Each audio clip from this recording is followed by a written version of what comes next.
endureth forever. Lord, you are good, yeah. Lord, you are good and your mercy endureth forever.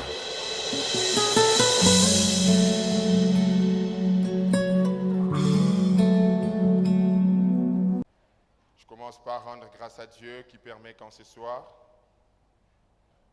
je sois le canal par lequel il passe pour communiquer une pensée à son peuple. Amen. Je dis un grand merci à notre pasteur, le pasteur Marcelo, pour la marque de confiance, encore une fois de plus renouvelée en notre personne. Vous savez, prêcher à la compassion ne ressemble pas à prêcher dans un ministère ou peut-être à prêcher à une retraite. Quand notre pasteur nous fait confiance, non seulement c'est une grande responsabilité qu'il nous communique, mais aussi il nous fait comprendre une chose, c'est que par nous également, Dieu peut agir. Amen, amen.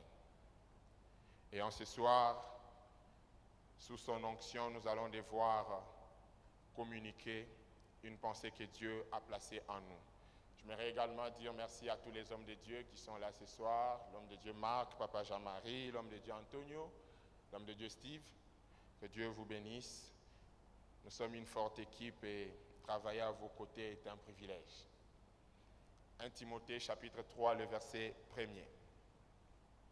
Nous sommes debout, s'il vous plaît. Nous allons lire la Bible. 1 Timothée chapitre 3, le verset 1er. Dans la version Louis II que plusieurs d'entre nous certainement ont, il est écrit « Si quelqu'un aspire à la charge d'évêque, il désire une œuvre excellente. » Amen, amen.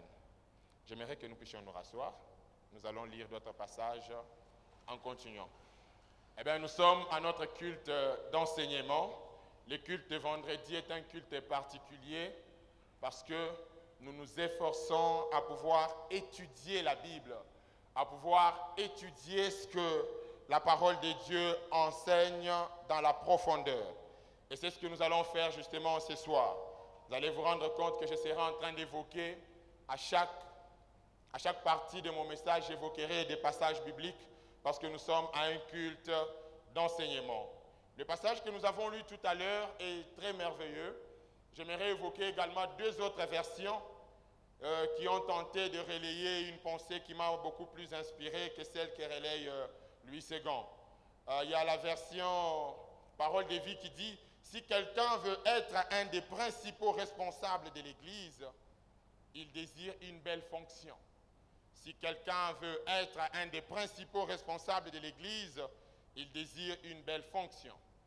J'aime également la traduction française de la New English Bible qui dit « Aspirer au leadership est une ambition honorable. » Aspirer au leadership est une ambition honorable. Cette partie de la Bible est en train de nous enseigner une des particularités du Nouveau Testament. La particularité du Nouveau Testament que l'on découvre dans cette partie de la Bible, c'est laquelle? C'est que dans l'Ancien Testament, on ne parle pas de quelqu'un qui aspirait à l'œuvre de Dieu ou quelqu'un qui aspirait à avoir une responsabilité dans l'œuvre de Dieu. Dans l'Ancien Testament, vous allez vous rendre compte que Dieu appelle lui-même des gens qui doivent travailler pour lui. Amen, amen. Dieu lui-même convoque des gens. Et vous allez justement vous rappeler par exemple de Moïse, qui après avoir vécu au palais pharaonique, un jour il va quitter, il va aller vivre loin des pharaons à cause de la gaffe qu'il avait pu commettre en tuant un Égyptien. Alors lorsqu'il s'enfuit, il va se retrouver au pays de Madian, et un jour pendant qu'il est au mont Horeb, Dieu lui apparaît, et Dieu l'appelle et lui confie une mission. Pour ne citer que Moïse, mais nous pouvons ajouter également le choix de Dieu sur la tribu de Lévi. Lorsque Dieu a voulu instituer les sacerdoces, il a décidé de pouvoir choisir la tribu de Lévi. Mais qu'à cela ne tienne, vous allez encore vous rendre compte que Dieu choisit la famille d'Aaron pour pouvoir accomplir l'œuvre de Dieu. Dieu a choisi plusieurs prophètes. Vous-même, certainement, vous êtes lecteur de la Bible, vous en avez découvert plus que ce que j'ai cité. Mais là, nous sommes dans le Nouveau Testament. La Bible est en train de dire que celui qui aspire à une responsabilité dans l'Église est en train d'aspirer à une bonne fonction. Il semble qu'il y a un contraste dans ces passages, car le même Dieu qui a travaillé à pouvoir appeler des hommes à lui dans l'Ancien Testament semble nous faire comprendre que dans le Nouveau Testament, l'homme peut avancer vers lui, peut désirer, aspirer, soupirer une fonction dans l'œuvre de Dieu sans que l'appel n'ait précédé cela. Mais qu'à cela ne tienne, j'aimerais préciser une chose. L'appel de Dieu n'est pas mort dans le Nouveau Testament. Amen. Vous allez vous souvenir de l'appel de Paul, justement. C'est dans le Nouveau Testament. Paul est en train d'aller sur le chemin vers Damas, et pendant qu'il est en chemin, Christ lui apparaît et il l'appelle. C'est-à-dire que l'appel de Dieu n'est pas mort. Mais seulement, ce qui est vrai, c'est que, au-delà du fait qu'il y ait une conscience dans laquelle Dieu attache à la pensée de quelqu'un, c'est-à-dire que Dieu t'appelle et tu es conscient qu'il t'a appelé, au-delà de cet appel conscient, il y a une autre forme que Dieu nous enseigne par ici, l'aspiration. Il est possible d'aspirer inconsciemment, sans le savoir. Dieu est en train de t'emmener à un niveau où tu vas te retrouver en train de les servir, mais sans que tu ne le saches au départ. Mais du reste, cette introduction ne ressemble pas très conformément à ce que je vais nous enseigner ce soir, mais j'ai quand même voulu plutôt évoquer ces passages parce qu'il est justement très introducteur par rapport à ce que nous allons apprendre en cette soirée. Je ne suis pas en train de nous parler de l'appel du ministère seulement. Je suis plutôt en train de nous parler de tout appel que Dieu confie à un de ses enfants. Car tous ne sont pas appelés à l'appel, ne sont pas appelés à la vocation ministérielle, mais tous avons plutôt une vocation de Dieu. Chacun de nous a quelque chose à pouvoir accomplir sur cette terre. Chacun de nous a un appel auquel Dieu l'appelle, auquel Dieu le convie, auquel Dieu l'invite. Il est vrai que dans 1 Timothée, chapitre 3, le verset 1er que nous avons lu tout à l'heure, on nous parle de quelqu'un qui veut être un des principaux responsables de l'Église. La Bible précise que cet homme-là désire une belle fonction. J'aimerais noter que lorsque nous sommes en train de parler de l'Église, il ne faut pas que l'on s'imagine uniquement un temple. Il faudra plutôt que l'on comprenne la première dimension, celle dans laquelle l'appel de Dieu pour l'Église concerne d'abord l'homme, créé par lui-même. Amen.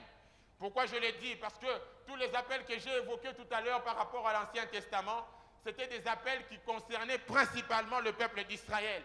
Dieu appelait parce qu'il avait un but à accomplir avec Israël. Mais dans le Nouveau Testament, Dieu n'appelle pas parce qu'il a un but à pouvoir accomplir avec une église locale quelconque, mais Dieu appelle parce qu'il a un but à pouvoir accomplir avec un homme que tu es.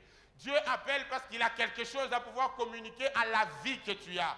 Dieu appelle parce qu'il y a quelque chose qu'il veut faire avec l'église que tu es. L'église dont nous parlons ici n'est pas forcément le fait que nous ayons des bâtiments. Du reste, cela n'est pas contraire à la volonté de Dieu.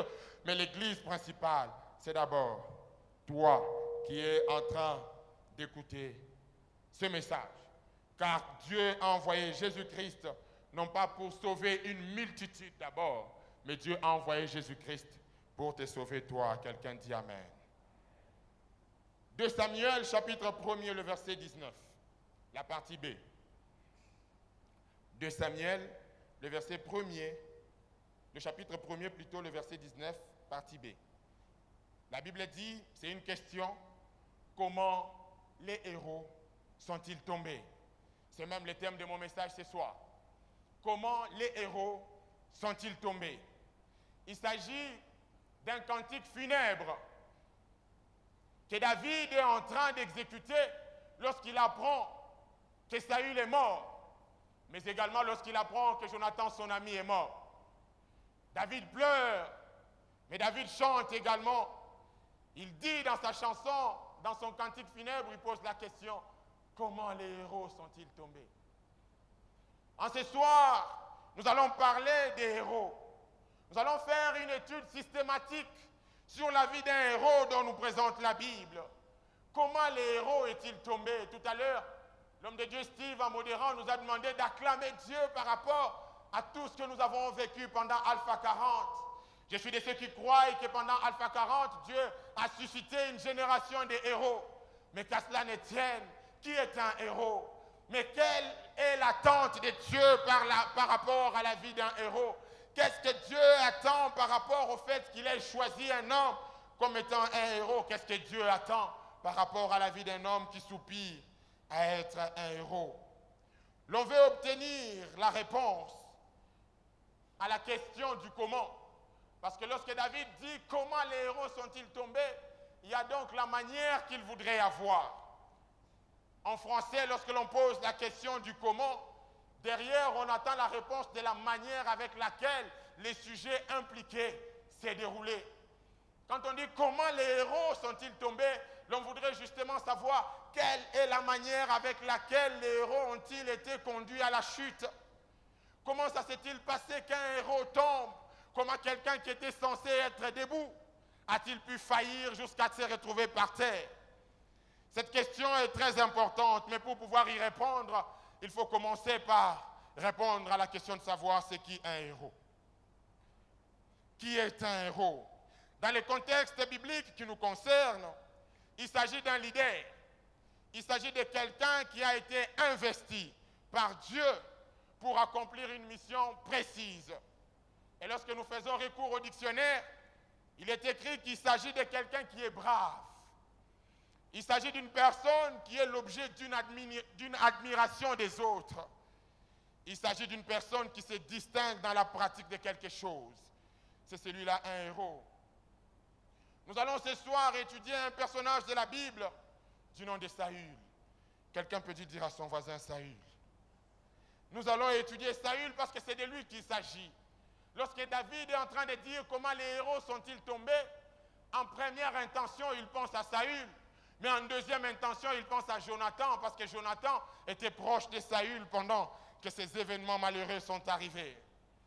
Il est vrai que la Bible nous présente des hommes qui ont été consacrés à Dieu depuis les ventres de leur mère. Des hommes tels que Samson, des hommes tels que Samuel. Lorsque vous lisez l'histoire de Samuel, vous vous rendez compte que sa mère va demander à Dieu de pouvoir lui donner un enfant. Et elle fait la promesse à Dieu, elle dit, lorsque tu me l'auras donné, je le consacrerai à toi. En soi, Samuel n'est pas devenu consacré à Dieu.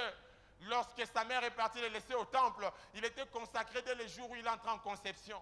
Pourquoi? Parce que sa mère a fait la promesse en disant à Dieu, lorsque tu me l'auras donné. Or, Dieu l'a donné le jour où il entré en conception. Des gens comme Samuel, des gens comme Samson, des gens qui étaient consacrés à Dieu dès le ventre de leur mère. Mais en dehors de ces personnes particulières, toutes les restes des personnes, avant de rencontrer la consécration, ont vécu un avant-appel. Amen, amen. Il y a toujours un avant l'appel de Dieu. Avant que Dieu ne t'appelle, quelle est la personne que tu es? Avant que Dieu ne t'appelle, quelle est la personne que tu es devant les hommes, même devant Dieu? Et Saül est l'une de ces personnes qui ont vécu un avant-appel. Avant qu'il ne se retrouve appelé de Dieu, investi de la mission de Dieu, il était Saül vivant dans une société. Mais quelles étaient les caractéristiques de cet homme? Nous allons l'étudier tout à l'heure.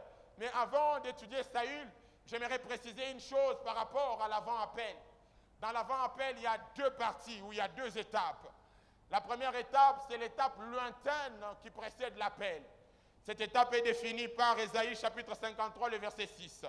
La Bible dit que nous étions tous errants, comme des brebis, chacun suivait sa propre voie. C'est une partie dans laquelle tu es en train de te conduire toi-même, une partie dans laquelle tu n'as même pas besoin de pouvoir te consacrer à la pensée de Dieu, tu n'as pas besoin de pouvoir suivre la pensée exacte de Dieu par rapport à ta vie. Tu vis parce que tu es homme, parce que tu peux dormir et te réveiller. Lui aussi, Saül a vécu cette étape. Vous allez même vous souvenir que les jours où son père l'envoie pour aller chercher les ânesses, il a commencé par chercher les ânesses avec sa propre intelligence, avec son propre corps, avec sa propre pensée. Il était accompagné du serviteur, ils ont marché dans des quartiers, ils ont marché sur des avenues en train de chercher les ânesses. C'était la première étape. Mais la deuxième étape avant l'appel, c'est une étape dans laquelle Dieu s'arrange à pouvoir te détourner de ton chemin pour que tu te tournes sur son chemin. Et Saül a également vécu cette étape. La Bible est en train de dire qu'après avoir travaillé, après avoir cherché les ânesses toute la journée et qu'ils se sont retrouvés qu'ils étaient au soir, écoutez ce que son serviteur lui dit.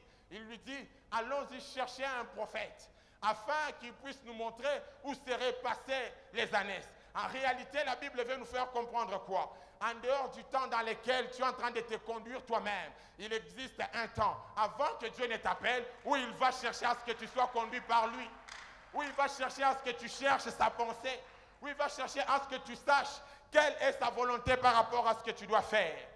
Et ce soir-là, Saül s'est retourné, il s'est décidé d'aller chercher les prophètes parce qu'il fallait que les prophètes lui montrent où se trouvaient les ânesses. Nous allons étudier la vie de Saül avant même qu'il n'atteigne ces choses. Et dans la Bible, on est en train de nous montrer plusieurs exemples par rapport à l'avant-appel. Moi, j'aimerais dire que l'avant-appel lointain est peut-être un hasard parce que tu peux choisir de faire ce que tu veux, mais l'avant-appel proche dans lequel Dieu lui-même commence à t'orienter vers ce qu'il veut pour toi n'est jamais un hasard. Pourquoi je dis que ce n'est jamais un hasard? Est-ce que vous pensez que la présence de Moïse ces jours-là au mont Horeb était un hasard? Moi personnellement je ne pense pas. Pourquoi Moïse se retrouve ces jours-là précisément au mont Horeb alors que Dieu s'arrangeait également ces jours-là à pouvoir venir lui parler et lui donner une mission? Si ces jours-là Moïse s'est retrouvé au mont Horeb, c'est parce qu'effectivement dans la pensée de Dieu, même sans avoir dit directement à Moïse ce qu'il voulait faire, Dieu s'était déjà arrangé à les rencontrer ces jours-là. Lorsque vous lisez également la pensée sur Paul, qu'est-ce qui fait que ces jours-là, Paul, dans la persécution qu'il devait faire, se retrouve seulement sur le chemin de Damas? Moi, je crois personnellement que c'est parce que ces jours-là, Jésus-Christ avait déjà arrangé à pouvoir les rencontrer sur le chemin de Damas. J'aimerais dire à quelqu'un que ce n'est pas un hasard que tu te retrouves dans ces cultes. Parce qu'effectivement, il y a un plan que Dieu voudrait également réaliser avec toi. Alors, parce que Dieu n'est pas en train d'agir dans les hasards, Dieu va également choisir de pouvoir contourner le chemin de Saül, sans avoir dit à Saül qu'il l'avait choisi pour roi. Mais alors qu'il avait déjà informé cela au prophète, il va se faire que Saül va obéir à son serviteur pour aller voir le prophète afin de retrouver les ânesses. Et c'est pendant qu'il va voir les prophètes qu'il va être oint roi. Et c'est au moment où Saül est oint roi que son caractère héroïque commence. Parce que Saül, avant l'onction royale, n'était pas héros. C'était un jeune garçon berger qui pouvait être envoyé par papa. C'était un jeune garçon vivant dans la société, décrit uniquement en tant qu'un berger, fils de son père, M. Kiss. Mais c'est les jours où il est oint que le caractère héroïque commence dans sa vie. Saül était parti chercher les ânesses seul, avec son serviteur. Mais Dieu va les détourner afin qu'il entre dans la pensée de Dieu et qu'il accomplisse ce que Dieu voulait. Le héros est celui en qui Dieu place une onction particulière pour gérer et accomplir une mission précise. Comment les héros sont-ils tombés? C'est la question autour de laquelle nous sommes en train de nous entretenir ce soir. En d'autres termes, comment ceux qui ont reçu la mission de Dieu ont-ils failli? Comment ceux qui ont reçu la mission de Dieu sont-ils tombés? Est-ce que Dieu élève-t-il un homme pour le perdre? Est-ce que Dieu choisit-il un homme pour pouvoir le perdre par la suite? Lorsque vous regardez l'histoire de Moïse, quelqu'un posera la question, mais si Moïse n'avait pas reçu l'appel de Dieu, est-ce que pouvait-il rater d'entrer en Canaan alors que sa mission était d'aller jusqu'en Canaan? Il se peut que Moïse pouvait voyager, aller en Canaan comme il voulait. Mais est-ce l'appel de Dieu qui est la cause du fait que Moïse rate d'entrer en Canaan avec le peuple d'Israël? Et Saül lui-même, si Dieu ne l'avait pas oint roi, serait-il mort tel qu'il est mort? Est-ce que nous serons en train d'accuser l'appel de Dieu pour dire que lorsque Dieu t'investit d'une mission précise, il est en train de te piéger? Loin de là. Le problème, ce n'est pas Dieu. Car les choses de Dieu ont des principes qu'il faut nécessairement respecter. Lorsque vous ne les respectez pas, vous allez finir comme toutes ces personnes qui ont bien commencé mais qui ont mal fini. Lorsque Dieu te fait le privilège de pouvoir t'appeler, non seulement il te communique sa pensée, mais en même temps il est en train d'attacher à ta consécration un ensemble d'interdits et un ensemble de permissions. Lorsque tu refuses d'obéir aux interdits, tu choisis seulement de jouir des permissions. Sache que Dieu qui punit ceux qui ne respectent pas les interdits va te punir. Ce n'est pas parce que Dieu te crée et te place dans un jardin, qui t'autorise à tout manger et t'interdise un seul fruit de l'arbre, que tu penses qu'en le mangeant, il va être passif. Non. Lorsque tu choisis de désobéir à Dieu, tu vas rencontrer sa main qui sait frapper ceux qui désobéissent. Alors en ce soir, lorsque nous sommes en train de parler des héros qui sont tombés, mettez en tête des personnes qui ont vécu la grâce de Dieu, qui ont eu le privilège d'être investis par Dieu, mais qui n'ont pas eu le réflexe de comprendre que lorsque Dieu t'appelle, il te responsabilise. Lorsque Dieu te convoque à son œuvre, il te responsabilise. Le passage que nous avons lu tout à l'heure dit que c'est lui qui veut gérer l'Église, que c'est lui qui va avoir une responsabilité à l'Église, comprenne qu'il est en train d'aller vers une tâche honorable. Oui, c'est une tâche honorable, mais aussi c'est une responsabilité. Si tu ne respectes pas la responsabilité attachée à l'appel de Dieu, tu finiras par le regretter toi-même. Un héros, c'est un intendant de la vision de Dieu. Dieu ne considère pas le succès du héros par rapport à sa bonne éducation familiale. Dieu ne considère pas le succès du héros par rapport à sa capacité à pouvoir accomplir des œuvres dans l'œuvre à laquelle Dieu l'appelle. Dieu n'est pas en train de considérer le succès du héros par rapport à sa capacité à pouvoir se reconnaître héros. Non. Dieu est en train de reconnaître le succès du héros par rapport à la fidélité du héros. Lorsque le héros est fidèle, c'est en ce moment-là que Dieu est en train de voir en lui un succès. Du reste, vous le savez, la Bible dit, c'est Christ qui est en train de parler par rapport aux personnes qui auront respecté les prescrits. Il est en train de dire quoi? Il est en train de dire, viens entre toi, fidèle et bon serviteur. Lorsque Dieu attache à ta vie la fidélité, c'est en ce moment-là qu'il voit dans ta vie les succès.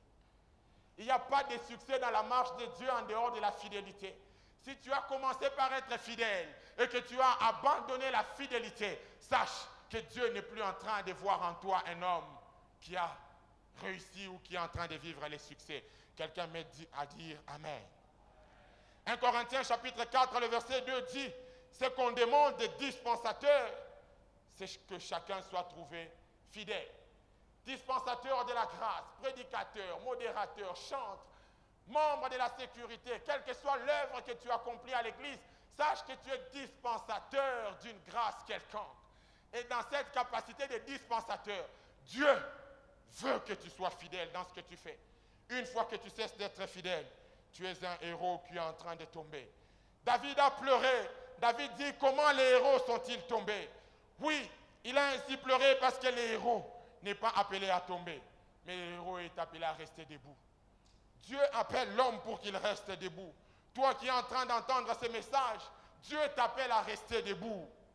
Lorsque nous lisons Genèse chapitre 1, le verset 28, la Bible dit, soyez féconds, multipliez, remplissez la terre et l'assujettissez, dominez sur tout animal qui s'émeut sur terre. La Bible ne dit pas, dominez sur tout animal et vous aussi demain soyez dominés. Non, la Bible n'est pas en train d'expliquer qu'aujourd'hui tu peux être en train de dominer et demain que tu sois également dominé. La Bible te place dans l'état d'un dominateur. La Bible te place dans l'état de quelqu'un qui doit régner. En réalité, dans la pensée créatrice de Dieu, lorsque Dieu est en train de déclarer ces choses ces jours-là, Dieu est en train de voir un caractère éternel par rapport à la vie de l'homme.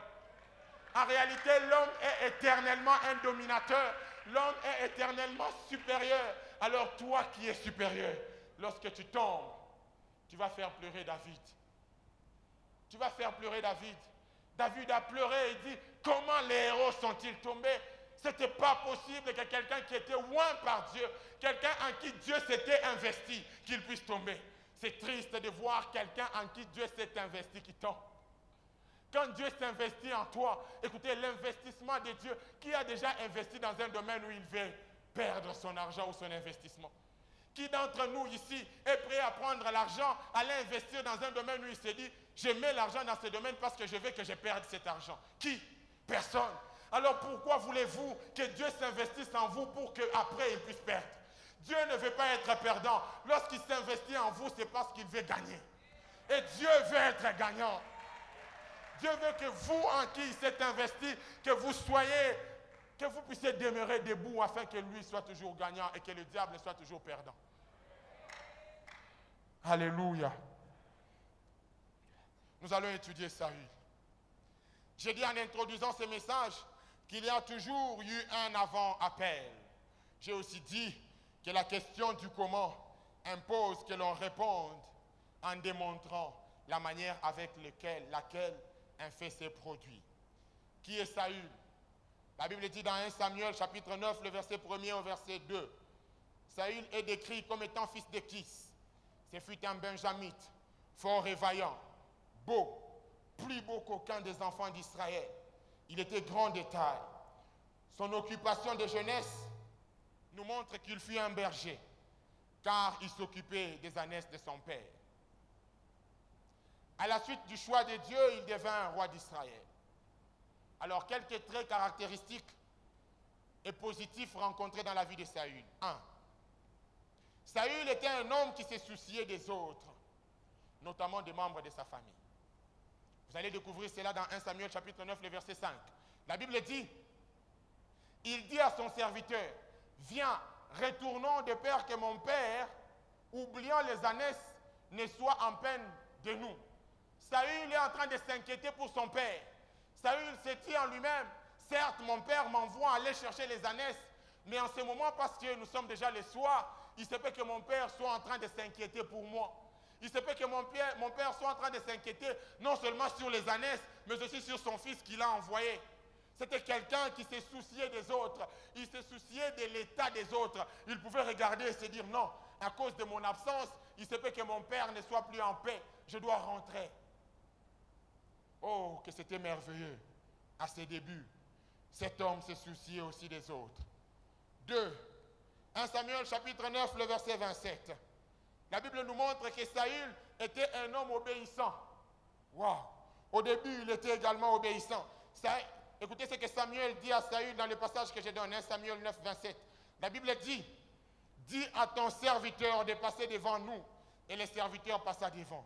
Arrête-toi maintenant, reprit Samuel, et je te ferai entendre la parole de Dieu. Et Saül s'arrêta. Saül pouvait s'arrêter à la parole de Samuel.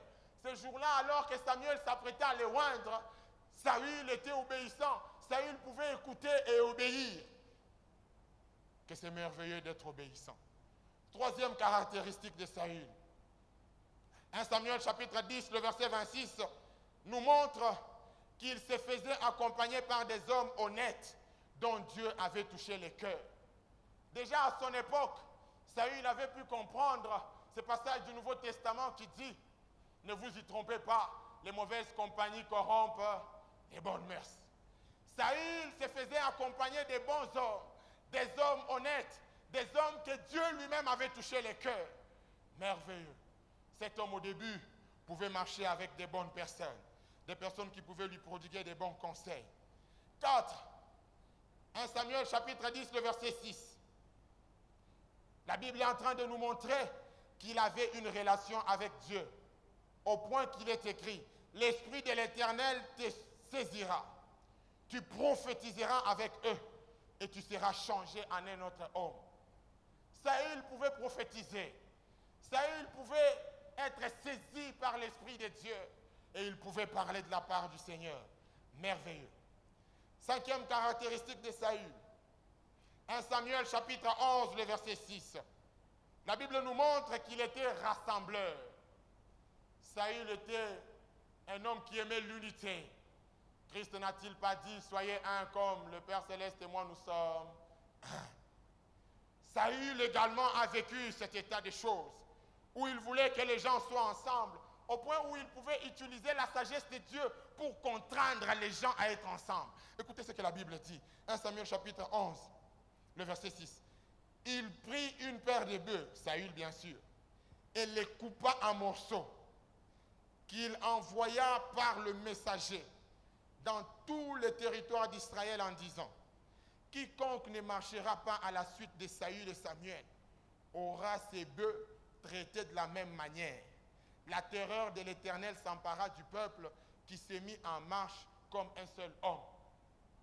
Se rendant compte que le peuple ne voulait pas être uni, se rendant compte que le peuple ne voulait pas suivre Saül et Samuel, Saül prend les dessus. Il prend une paire de bœufs, il égorge, il coupe en morceaux et il donne aux messagers, il leur dit, allez dire à tous les enfants d'Israël que tous ceux qui vont refuser de nous suivre, ils vont voir leurs bœufs être traités de la sorte. C'est-à-dire, on va prendre tous leurs bœufs, on va les couper comme ça. Et lorsque le peuple d'Israël a entendu ça, la Bible est en train de dire que la terreur de Dieu s'est emparée d'eux. Et ils ont tous suivi, au point qu'ils étaient en train de marcher comme un seul homme. Saül était un rassembleur. Autre chose sur Saül, 1 Samuel chapitre 10, le verset 24, la Bible dit qu'il était un choix de Dieu. Saül n'est pas devenu roi par lui-même. Saül a été choisi par Dieu. Certes, le peuple d'Israël voulait un roi, mais Dieu n'avait pas dit au peuple d'Israël quel était le roi qu'il devait choisir. Dieu lui-même avait choisi Saül. Et ce passage, la Bible dit, Samuel dit à tout le peuple, voyez-vous celui que l'Éternel a choisi. Il n'y a personne parmi tout le peuple qui soit semblable à lui. Et tout le peuple poussa les cris en disant, vive le roi. La dernière caractéristique positive sur Saül, que le Saint-Esprit m'a aidé à pouvoir dénicher, Saül était un homme humble au départ. 1 Samuel chapitre 9, le verset 21. Écoutez ce que Saül dit. Ne suis-je pas benjamite, de l'une des plus petites tribus d'Israël? Et ma famille n'est-elle pas la moindre de toutes les familles de la tribu de Benjamin? Pourquoi donc me parles-tu de la sorte? En soi, Saül n'avait pas un grand regard sur lui. Il n'avait pas un regard hautain sur lui à ses débuts. C'était un homme humble. Dieu n'avait donc pas eu tort de choisir Saül. Dieu avait effectivement choisi un héros parce que c'est quelqu'un qui avait des qualités. C'est quelqu'un en qui Dieu avait vu qu'il pouvait s'investir pour pouvoir gérer le peuple d'Israël. Car comme je vous l'ai dit au départ, Dieu ne choisit pas un homme pour le perdre. Quelqu'un dit Amen. Quand est-ce que les héros commencent à tomber? Les héros commencent à tomber bien avant que leur chute ne soit constatée par tous. Les héros commencent à tomber avant que les hommes ne puissent se rendre compte qu'ils sont déjà tombés. Car avant même que les hommes ne se rendent compte que l'héros est tombé, Dieu commence par pouvoir enseigner au héros qu'il a des choses qu'il pouvait bien changer avant que le peuple ne constate qu'effectivement il a chuté. La Bible est en train de dire ce que j'ai contre toi, c'est que tu as abandonné ton premier amour. Lorsque Dieu est en train de parler de ces choses, Dieu n'est pas en train de montrer qu'il s'agit d'une église qui était déjà tombée. Non, Dieu est en train de montrer une église qui avait seulement abandonné son premier amour. Avant même que tu ne tombes, Dieu prend soin de pouvoir te rappeler qu'il y a des choses que tu faisais avant que tu as cessé de faire. Toutes ces choses que nous avons dit sur Saül, Saül le faisait avant. Mais vous allez vous rendre compte que par la suite, Saül n'était plus comme ça. Saül changea. Saül devint quelqu'un d'autre. Saül commençait à se comporter différemment de la personne qu'il était avant. Dieu compte, ou alors Dieu tient compte de tout ce qui a occasionné ton choix, de tout ce qui a occasionné ta sélection. Lorsque Dieu t'a choisi, il y a des choses que Dieu a vues en toi. Il y a des choses que Dieu avait investies en ta personne. Dieu tient compte de ça. Lorsque tu commences à abandonner ces choses, c'est en ce moment-là même que tu commences à chuter. Tu peux bien te retrouver à l'église, chantant bien, prêchant bien, priant bien, tant que tu as commencé à abandonner les choses qui ont fait ta force. À l'époque où Dieu t'a appelé, la chute a bel et bien commencé dans le secret. Héros Saül, comment es-tu tombé? Posons la question à Saül. Saül, comment es-tu tombé? Fais comme si Saül était le voisin qui est à ton côté. Dis-lui, Saül, comment es-tu tombé? Waouh! C'est triste de se rendre compte qu'un homme qui a autant de qualités a fait pleurer le cœur de David. Saül, comment es-tu tombé? Nous allons prendre d'autres caractéristiques, mais cette fois-ci négatives, sur Saül. Première caractéristique, l'homme qui s'est soucié des autres, au point qu'il pouvait dire à son serviteur, nous devons rentrer parce qu'il se peut qu'à ce moment, mon père soit déjà inquiet. Cet homme-là ne pouvait plus se soucier à un certain moment de sa vie. Lorsque vous lisez 1 Samuel chapitre 20, le verset 30 au verset 31, la Bible dit, la colère de Saül s'enflamma contre Jonathan et il lui dit, fils pervers et rebelle, sais-je pas que tu as pour ami le fils d'Isaïe? À ta honte et à la honte de ta mère. Car aussi longtemps que le fils d'Isaïe sera vivant sur la terre, il n'y aura point de sécurité pour toi, ni pour ta royauté. Envoie les chercher et qu'on me l'amène, car il est digne de mort. Saül est devenu quelqu'un qui ne pouvait plus se soucier des autres. Dans ce passage que nous avons lu, d'un côté, il ne se soucie ni de David, d'un autre côté, il ne se soucie pas de son propre fils. Parce que Saül était bien conscient que Dieu avait oint David. Saül savait que David était le choix de Dieu. Et d'ailleurs, dans le passage que nous avons lu précédemment, Saül connaissait bien ses origines. La Bible dit que Saül se reconnaissait benjamite. Mais si alors Saül savait qu'il était benjamite, mais la promesse de Dieu sur la royauté n'était pas sur les benjamins. La royauté appartenait à Juda. Et Saül le savait, parce qu'il reconnaissait qu'il était benjamite. Mais cet homme, qui à l'époque s'était soucié de son père, en ce moment il ne se soucie ni de David, le oint de Dieu, ni de son propre fils Jonathan. Il est en train de pousser Jonathan au mal. Il dit à Jonathan, David mérite la mort. Envoie quelqu'un l'appeler pour qu'on le tue. Car tant qu'il est en vie, ta royauté n'est pas en sécurité. Mais non, ma royauté ne peut pas être en sécurité tant que je ne l'ai pas. Quelqu'un qui est roi, quelle que soit l'insécurité de l'autre, quel que soit l'inconfort, mais il est roi parce que c'est Dieu qui l'a roi. On n'a pas besoin de vivre dans le confort pour être roi, mais on a besoin d'être roi pour l'être. Et David était roi parce que Dieu l'avait roi. Et Jonathan n'était pas roi parce que Dieu ne l'avait pas roi roi. Ça, Saül n'a pas pu le comprendre à ce jour-là. Deuxième chose, deuxième caractéristique négative sur Saül. L'homme qui obéissait et qui était humble, il devint désobéissant, orgueilleux, menteur, au point même qu'il refusait le blâme. Donc quand on les blâme, il dit non. Nous allons lire 1 Samuel chapitre 15. On commence verset 1er au verset 3. La Bible dit, Samuel dit à Saül, c'est moi que l'Éternel a envoyé pour toindre roi sur son peuple, sur Israël. Écoute donc ce que dit l'Éternel. Ainsi parle l'Éternel des armées. Je me souviens de ce qu'Amalek fit à Israël, lorsqu'il lui ferma le chemin à la sortie d'Égypte.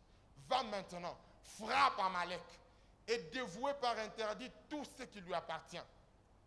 Tu ne l'épargneras point, et tu feras mourir hommes et femmes, enfants et nourrissons, bœufs et brebis, chameaux et ânes. Ça, c'est l'ordre que Saül reçoit. Nous prenons la partie qui va de 7 à 11. La Bible dit, Saül bâtit Amalek, depuis Avila jusqu'à Shur, qui est en face d'Égypte. Il prit vivant Agag, alors qu'on lui avait demandé de tuer tous. Là, la Bible dit, il prit vivant Agag, roi d'Amalek. Et il les dévoua par interdit tout le peuple en les passant au fil de l'épée. Mais Saül et le peuple épargnèrent Agag. Et les meilleures brebis, les meilleurs bœufs, les meilleures bêtes de la seconde portée, les agneaux gras et tout ce qu'il y avait de bon, ils ne voulurent pas les dévouer par interdit, ils les dévouèrent seulement tout ce qui était méprisable et chétif. Alors que Dieu avait demandé de tout tuer, lui il a choisi. L'Éternel adressa la parole à Samuel et lui dit, je me répands d'avoir établi Saül pour roi, car il se détourne de moi et il n'observe point mes paroles. Samuel fut irrité et il cria à l'Éternel toute la nuit. Samuel, c'est le genre de prophète qui, même quand Dieu dit je l'ai déjà abandonné, lui prie quand même. Il faut avoir des prophètes pareils. Amen. Qui prient pour vous même quand Dieu vous a déjà abandonné. Au moins, il croit que Dieu peut vous restaurer. Nous prenons la partie 13, le verset 13 au verset 15. Samuel s'est rendu auprès de Saül et Saül lui dit, sois béni de l'Éternel. J'ai observé la parole de l'Éternel. Quel mensonge. Samuel dit, qu'est-ce donc que ce bêlement de brebis qui parvient à mes oreilles? Pendant qu'il est en train de mentir, Samuel est en train d'entendre qu'il y avait des brebis qui étaient en train de bêler. Et ce mugissement des bœufs que j'entends. Saül répondit, ils les ont amenés de chez les Amalécites, parce que le peuple a épargné les meilleurs brebis et les meilleurs bœufs afin de les sacrifier à l'Éternel ton Dieu. Et le reste, nous l'avons dévoué par interdit. Est-ce que Dieu avait demandé qu'on lui fasse des sacrifices? Lui-même se donne le privilège et le courage de pouvoir contredire la pensée de Dieu. Alors que Dieu dit, allez-y, tuez tout, lui choisit de garder certaines choses. Et il ment d'ailleurs. Et il dit qu'il avait obéi à l'œuvre de Dieu alors qu'il ne l'avait pas fait. Troisième caractéristique négative de Saül. L'homme choisi par Dieu pour être roi, il s'est arrogé de pouvoir qu'il n'avait pas. 1 Samuel, chapitre 13, le verset 8 au verset 10. Chapitre 13, le verset 8 au verset 10. La Bible dit, il attendit 7 jours, selon les termes fixés par Samuel. Mais Samuel n'arrivait pas à Gilgal, et le peuple s'est dispersé loin de Saül. Alors Saül dit, amenez-moi l'holocauste et les sacrifices d'action de grâce. Et il offrit l'holocauste. Comme il achevait d'offrir l'holocauste, voici Samuel arriva, et Saül sortit au-devant de lui pour les saluer. Lui, il était un roi. Il n'était pas un prophète, moins encore sacrificateur. Mais ce jour-là, il a quand même fait preuve de patience jusqu'au 7e jour. Mais comme le prophète Samuel tardait d'arriver, il a demandé qu'on lui apporte l'holocauste et lui-même s'est fait sacrificateur, lui-même s'est fait prophète, il s'est donné les pouvoirs qu'il n'avait pas. Il a agi. Bizarre. Monsieur Saül, l'homme qui était un roi par Dieu, commence à se donner des pouvoirs qu'il n'avait pas. 4e trait négatif sur Saül. En lieu et place des hommes honnêtes que Dieu avait touchés pour être dans son entourage, Saül commença à choisir lui-même des hommes. Il ne se basait plus sur la pensée de Dieu. Lui-même a commencé à choisir. La Bible dit dans 1 Samuel 14, 50, pendant toute la vie de Saül, il y eut une guerre acharnée contre les Philistins. Et dès que Saül apercevait quelques hommes forts et vaillants, il les prenait à son service. Il n'avait plus besoin de rencontrer des personnes que Dieu avait choisies. Il commençait à se baser sur sa vue. Lui, son problème, c'était quoi? Qu'un homme soit fort et vaillant. Mais ce n'est pas le fait d'être fort et vaillant que Dieu l'a choisi pour être dans ton entourage. Ce n'est pas ce qui frappe à tes yeux qui est forcément la volonté de Dieu. Ce n'est pas ce qui te plaît à toi que Dieu veut que tu aies. Dieu avait touché des hommes par leur cœur pour qu'ils travaillent avec lui. Mais lui ne voulait plus travailler avec ces gens-là. Il s'est choisi lui-même des hommes qu'il voulait. Il a commencé à désobéir à Dieu. 5e trait négatif sur lui, un homme oint par Dieu. Il se déconnecte de sa source jusqu'à avoir peur d'un incirconcis. 1 Samuel 17, 10 à 11. Vous savez, lorsque Dieu te oint, lorsque Dieu te donne des capacités, tu es sûr de la personne que tu es. Amen, amen. Ces jours-là, lorsque David se retrouve devant Goliath, David n'a pas eu peur parce qu'il savait qui il était. Ce jour-là, lorsque le prophète Élie s'est retrouvé devant le prophète de Baal, il n'a pas eu peur parce qu'il savait qui il était. Il savait que lui seul avec Dieu constituait la majorité. Mais imaginez-vous que Saül, malgré l'onction royale qu'il y avait sur lui, Saül n'osait même pas se présenter devant Goliath. Pendant que Goliath était en train de passer des journées et des nuits à insulter l'armée des seigneurs, lui, il faisait quoi? Il s'est caché. Et quand il a vu David venir dire qu'il pouvait combattre Goliath, il demande à ce qu'on donne à David des armes. Il ne croyait même pas à l'onction. Cet homme-là est devenu impeureux devant les choses qui ne font pas peur aux hommes rois.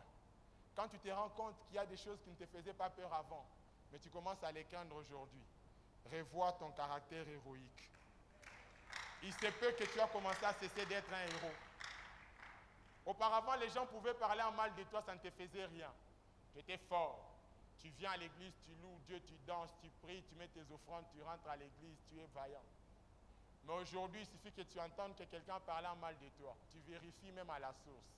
Tu cherches même à connaître, il avait dit quoi. C'était quoi là où il y avait la virgule et les points. Du reste, le pasteur nous a dit récemment, il ne faut pas fournir des efforts pour savoir ce que les gens disent de nous. Sinon, vous serez toujours blessés. Autre chose de négatif sur Saül. L'homme spirituel d'autrefois, qui pouvait même prophétiser, est devenu celui qui faisait confiance en son armure et qui refusait même de s'attacher à l'onction qu'il avait. Les rois rassemblèrent est devenu jaloux. Le roi qui s'est soucié pour que les gens soient unis, il est devenu jaloux au point qu'il pouvait abandonner son trône pour pourchasser un jeune homme qui était loin dans la brousse. Lui qui était roi dans toute sa royauté, Saül abandonne son trône pour pourchasser David dans la brousse. Quelle honte! Monsieur le roi, en train de poursuivre, non pas monsieur, Sa Majesté le roi, en train de poursuivre un jeune monsieur, un jeune berger. Saül, comment les héros sont-ils tombés? Les héros commencent à tomber dès le moment où il abandonne les qualités qu'il avait. et se plaît à pouvoir commencer à vivre avec des défauts qu'il n'avait pas. Les héros commencent à tomber dès le moment où il se plaît à pouvoir être tout, sauf ce que Dieu attend qu'il soit. Les héros commencent à tomber dans le moment où ils choisissent à se retrouver là où Dieu ne veut pas qu'ils soient. Pendant que Dieu te veut sur ton trône dans le palais royal, toi tu te retrouves dans des cavernes en train de poursuivre David. Qu'est-ce que David t'a fait? Qu'est-ce que David t'a fait? Pendant que Dieu veut de toi roi, toi tu choisis d'être les militaires qui veulent tuer d'autres rois. Quand tu es roi, tu dois être content de voir d'autres rois. Si toi tu es roi, tu n'es pas content de voir d'autres rois, c'est que tu n'es vraiment pas un roi. Tu es un médiocre. Parce qu'un vrai roi doit être content de voir d'autres rois. J'aime bien ce que je vois dans notre église avec les membres de la chorale. Ça fait toujours du bien lorsque vous voyez le frère Sylvain. Aujourd'hui, il n'a pas chanté, lui il était là-bas au coin. Vous voyez les autres chanter, vous voyez Naomi qui chante, vous voyez les frères qui a chanté tout à l'heure. Ça fait du bien. Le frère Sylvain est roi, il y a des chanteurs qui chantent avec sa grosse voix. Mais il y a d'autres voix, il faut seulement que Naomi chante. Alors lorsque le frère Sylvain commence à combattre Naomi, mais finalement, roi Sylvain, laisse la reine Naomi s'épanouir, papa. Laisse la reine s'épanouir. Et beaucoup de gens cessent de rester dans ce que Dieu les appelle ou les convie à faire parce qu'ils choisissent de commencer à combattre d'autres personnes. Non, du reste, nous ne sommes pas éternels sur la terre. Chacun de nous est passager. Ton temps de royauté est terminé, passe. Laisse David venir. Laisse David venir. Laisse David venir. Quand tu commences à combattre David, tu n'as pas compris. Tu penses que Dieu s'est limité à toi alors que Dieu ne s'est pas limité à toi. C'est pourquoi j'aime David. Lorsque David comprend qu'il doit passer et que c'est Salomon qui doit les remplacer. Écoutez, quand il parle à Salomon, il dit à Salomon, sois un homme. En d'autres termes, il voulait lui dire quoi? Comprends qu'en devenant roi, tu n'es pas n'importe qui. Tu n'es pas n'importe qui. Il faut avoir ces genres de rois qui savent qu'ils doivent passer et qui doivent également laisser les autres. Hier, pendant que le pasteur parlait ici, il a dit, je suis toujours fier lorsque j'apprends qu'un de mes fils est en train de chanter dans une croisade quelque part. Ça lui fait pas mal. Et récemment, il a encore prêché, il a dit quoi? Il a dit, avec sa voix, lorsque lui chante, il peut être conscient qu'il chante mal, mais il est fier d'entendre Naomi très bien chanter. Pourquoi? Parce qu'il sait que Naomi prie à la compassion. Amen. Alors lorsque toi tu te retrouves dans la royauté et que tu commences à combattre d'autres rois, c'est que tu n'as pas compris qui tu es. Tu n'as pas compris qui tu es. Un vrai roi ne combat pas d'autres rois. Un vrai roi ne combat pas d'autres rois. Un vrai leader ne combat pas d'autres leaders. Un vrai leader est content de voir d'autres leaders être engendrés. Parce que la charge est grande. Du reste, la Bible dit quoi? La Bible dit que, la Bible est en train de dire que la moisson est abondante, mais les ouvriers sont peu nombreux. Laissez les ouvriers croître. Laissez les ouvriers naître. Laissez les gens venir. Laissez les gens servir Dieu. Laissez les gens servir Dieu. Ne le combattez pas. Amen. J'aimerais chuter en ce soir. Comment les héros sont-ils tombés? Les héros commencent à tomber, je l'ai dit, lorsqu'ils commencent à faire autre chose que c'est à quoi Dieu les appelle. Lorsqu'ils commencent à faire autre chose que c'est à quoi Dieu les a qualifiés. Lorsque tu es joueur de football et qu'on t'a acheté, je ne sais moi, à un prix millionnaire ou quoi que ce soit, et que dans l'équipe où on t'a pris, tu n'arrives plus à faire ce à quoi on t'attend, les gens commencent à se poser des questions. Et pourquoi on l'avait acheté? C'est ce que je vous ai dit tout à l'heure. Dieu ne peut pas investir dans votre vie pour être perdant. Lorsque Dieu investit dans votre vie, c'est parce qu'il veut être gagnant. Alors vous devez faire les choses auxquelles Dieu vous attend. Arrêtez d'entrer dans les choses inutiles, chers héros. Ne courez pas derrière les couronnes de ce monde. Vous allez tomber. Saül avait oublié que sa couronne en tant que roi d'Israël était déjà tombée. Il fallait qu'il arrête seulement. Mais il a continué à courir derrière cette couronne-là. Ce que j'aime, c'est que dans le Nouveau Testament, on nous demande de faire quoi? De courir afin de gagner une couronne incorruptible. C'est-à-dire, au lieu de faire comme Saül, de courir derrière des futilités, il faut courir derrière ce qui n'est pas futile, derrière ce qui est éternel. Comprendre que ta vie ne se limite pas seulement à la dimension dans laquelle tu es roi dans un domaine, mais ta vie voudrait qu'un jour tu puisses vivre l'éternité avec le roi des rois. C'est ça le caractère d'un héros. Un héros ne se limite pas à regarder sa vie sur terre seulement. Un vrai héros reste debout sur terre parce qu'il sait qu'il doit vivre l'éternité. Lorsque vous lisez Jérémie chapitre 20, le verset 11e, il est écrit « L'Éternel est avec moi comme un héros puissant. » J'aime ça. L'Éternel est avec moi comme un héros puissant. Si alors nous avons des héros qui sont tombés, comme Saül, si nous pouvons manquer des héros qui sont restés debout, au moins avec cette parole de Jérémie, nous pouvons comprendre que nous avons un modèle de héros qui ne faillit pas. Un modèle de héros qui reste puissant. Un modèle de héros qui fait preuve de rester debout. Du reste, la Bible dit que Jésus-Christ a vécu sur la terre en vivant toute la condition humaine excepté le péché. C'est ça les genres de héros que nous devons avoir comme modèle. Jésus-Christ a vécu sur la terre sans changer son caractère. Il était quelqu'un qui aimait l'unité. Il est mort, il nous a demandé de rester dans l'unité. Il était quelqu'un qui était venu avec amour. Il est mort même à la croix pendant qu'il mourait. Il dit à Dieu, Père, pardonne-leur, ils ne savent pas ce qu'ils font. Il a gardé l'amour jusqu'à la croix. Il a gardé l'amour même dans ses souffrances. Christ n'a pas changé son caractère. Christ est resté le même. Et d'ailleurs, il continue à être le même. Et la Bible est en train de dire qu'il a reçu le nom le plus élevé au-dessus de tout autre nom. Saül a perdu. Saül est mort. Saül a même fait rater la passe à Jonathan qui pouvait devenir collaborateur de David. Mais Christ ne nous fera jamais rater cette place. Lui-même, il a dit, je m'en vais vers le Père, je vais vous préparer et je reviendrai pour vous prendre, afin que là où je suis, vous aussi vous soyez. Quelqu'un acclame pour l'héros qui sauve, Jésus-Christ de Nazareth.